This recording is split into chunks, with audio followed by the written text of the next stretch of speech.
Fresh from having cranked out 4 Ratchet & Clank games in 4 years, Insomniac Games delivers easily one of the best PlayStation 3 launch titles in Resistance: Fall of Man. It's a first-person shooter that clearly takes inspiration from the best recent examples of this style of gaming, namely from games like Halo, Half-Life 2, and Call of Duty. It presents an alternate reality version of the 20th century in which World War II never happened, but instead these horrible monsters called the Chimera suddenly showed up and quickly took over Asia and practically all of Europe. You play as a no-nonsense American soldier named Nathan Hale, sent in to relieve British forces in the UK. Soon you'll find yourself fighting practically all alone against a seemingly unstoppable enemy. The game's story has a compelling setup, but you don't learn much about Hale or the Chimera during the course of the roughly 10 to 12 hour campaign. But the story does a good enough job of setting things up, then getting out of the way so you can focus on the shooting. The Chimeran metabolism is roughly 12 times that of humans. This results in remarkable healing abilities, but also raises their body temperatures significantly. Without the cooling apparatus, the hybrids would overheat and die.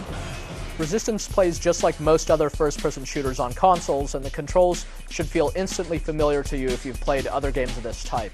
The motion sensor on the 6-axis controller is put to limited but pretty good use, such as for shaking off the occasional enemy that comes in and grabs you by the throat.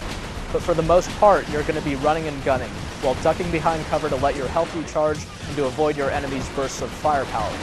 Part of what sets Resistance apart is the quality of its weapons.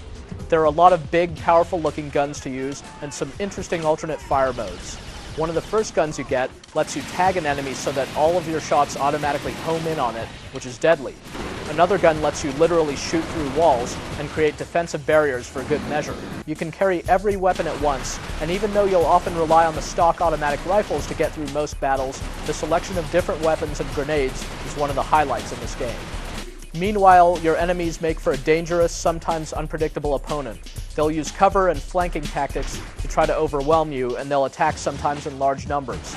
They don't go down easy, either. There's a good variety of Chimera species in all, but you'll be fighting the humanoid Chimeran hybrids throughout most of the game. This can start to feel a bit repetitive in spots, but mostly it's a testament to the quality of the artificial intelligence and level design that fighting these guys stays interesting and exciting.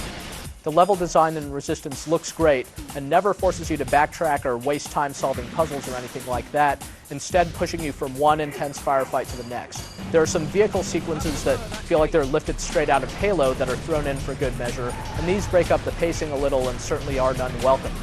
There's also some solid replay value to the campaign, since you unlock extra weapons on your first time through, and you can play it with another player in a split-screen cooperative mode.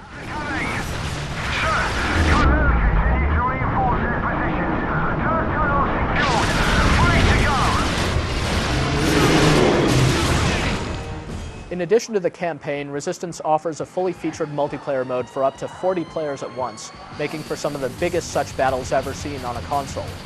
There are half a dozen different multiplayer modes in all, including some of the usual suspects: Deathmatch, Team Deathmatch, and Capture the Flag.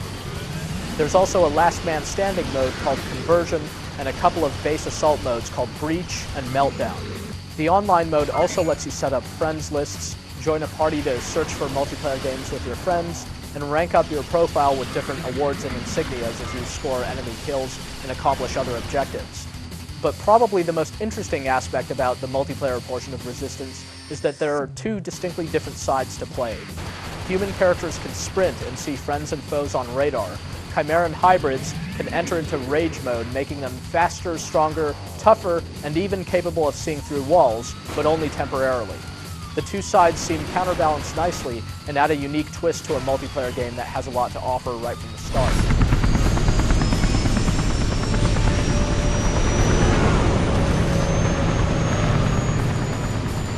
It's worth noting straight up that Resistance looks and sounds excellent, though you need to see it on a nice high-definition TV set in order to get the most out of its visuals.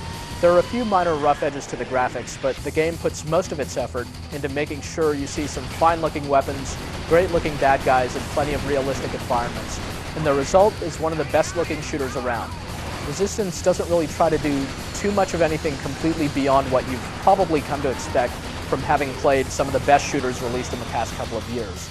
But it ranks right up there with the rest of them because it does everything at least as well, if not better. So if you consider yourself a fan of first-person shooters, be sure to find a way to give this one a shot.